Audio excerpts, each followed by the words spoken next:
मुख्यमंत्री शिवराज सिंह चौहान दिल्ली में कई केंद्रीय मंत्रियों सहित प्रधानमंत्री नरेंद्र मोदी से मुलाकात कर निजी विमान से इंदौर पहुंचे।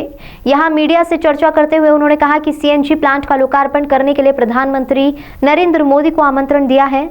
बेतवा नदी के प्रोजेक्ट से बुंदेलखंड की जनता की तकदीर बदल जाएगी। मध्य प्रदेश के कई विषयों पर चर्चा हुई। एक प्राकृतिक खेती को प्रोत्साहन दिया जाएगा। केमिकल और फर्टिलाइजर के कारण मनुष्य का स्वास्थ्य खराब हो रहा है। कई तरह की बीमारियां हो रही है। धरती का स्वास्थ्य बिगड़ रहा है। साथ ही मंत्री और मंत्रिमंडल के पास जो जमीन है वहां पर प्राकृतिक खेती पर भी विचार किया जा रहा है। इसी के साथ स्टार्टअप के साथ ही महाकाल परिसर के विस्तार के बाद लोकार्पण के लिए पीएम मोदी से आग्रह भी किया गया है। मैंने प्रधानमंत्री जी से निवेदन किया, इंदौर में कचरे से सीएनजी बनाने का प्लांट कंप्लीट हो गया है। चुप तो रहे यार, ये अपने आप में संदीप आईडी मुंह पे आ रहा तेरा। पर्यावरण बचाने का इंदौर का अद्भुत प्रयास है। और सीएनजी प्लांट पर जो सीएनजी बनेगी उसका हम सिटी बस में उपयोग करेंगे। इसके कारण भी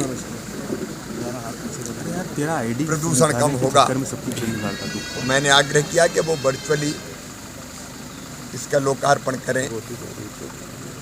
माननीय प्रधानमंत्री जी को मैंने कैन और बेतवा नदी जोड़ने के प्रोजेक्ट को स्वीकृति दी है, जिसमें लगभग 44,000 करोड़ रुपया खर्चा होंगे।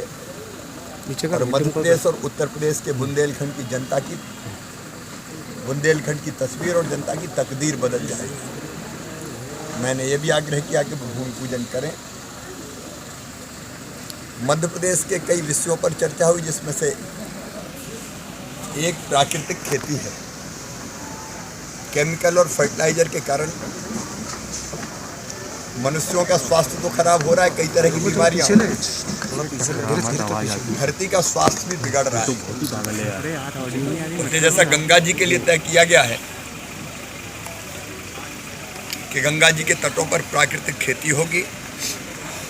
मध्य प्रदेश में हमने फैसला किया कि नर्मदा जी के तटों पर 5-5 किलोमीटर दाएं तट पर बाएं तट पर हम प्राकृतिक खेती के लिए किसान को प्रोत्साहित करेंगे। प्राकृतिक खेती का रकबा मध्य प्रदेश में बढ़े, इसके लिए भी अभियान प्रारंभ किया है। कल मैंने और मेरे मंत्रिमंडल के साथियों ने, जिनके पास खेती की जमीन है, ये तय किया कि कुल जमीन के 1/4 में कम से कम हम खुद भी प्राकृतिक खेती करेंगे और उसके लाभ से बाकी किसानों को भी अवगत कराएंगे। मध्य प्रदेश में स्टार्टअप के क्षेत्र में भी हमारे बच्चे बहुत बेहतर काम कर रहे हैं। पिछले दिनों स्टार्टअप कॉन्क्लेव में मैं यहाँ आया था। 5 तारीख को फिर मैं मध्य प्रदेश के हजारों बच्चों से जुड़ रहा हूँ। स्टार्टअप के बारे में भी माननीय प्रधानमंत्री जी के साथ चर्चा की। एक मेरे दिमाग में ये भाव है कि हर शहर की अपनी विशेषता होती है और कम से कम एक दिन शहर के जन्मदिन के रूप में, शहर के दिन के रूप में, न केवल शहर बल्कि गांव के जन्मदिन या दिन के रूप में मनाया जाना चाहिए। मैंने अपने गांव जैत का जन्मदिन मनाने का फैसला किया है नर्मदा जयंती के दिन। वैसे ही हर शहर का एक दिन, हर गांव का एक दिन हो और उस दिन उस शहर में पैदा हुए या गांव में पैदा हुए जितने भी लोग हैं, दुनिया में हो, देश में हो, एक दिन आए और अपने शहर की प्रगति और विकास के बारे में चिंता करके शासकीय योजनाओं के साथ तो आगे बढ़ाएं, लेकिन शहरवासी क्या कर सकते हैं अपने शहर के लिए, उसके बारे में भी बातचीत करें। एक और हमने संकल्प लिया है, अगले सत्र से एक मेडिकल कॉलेज में हिंदी में पढ़ाई होगी, मेडिकल की, एक इंजीनियरिंग कॉलेज में हिंदी में पढ़ाई होगी। निज भाषा की उन्नति है सब उन्नति को मूल, उसके बारे में भी मैंने जानकारी दी। प्रधानमंत्री जी ने प्रसन्नता व्यक्त की।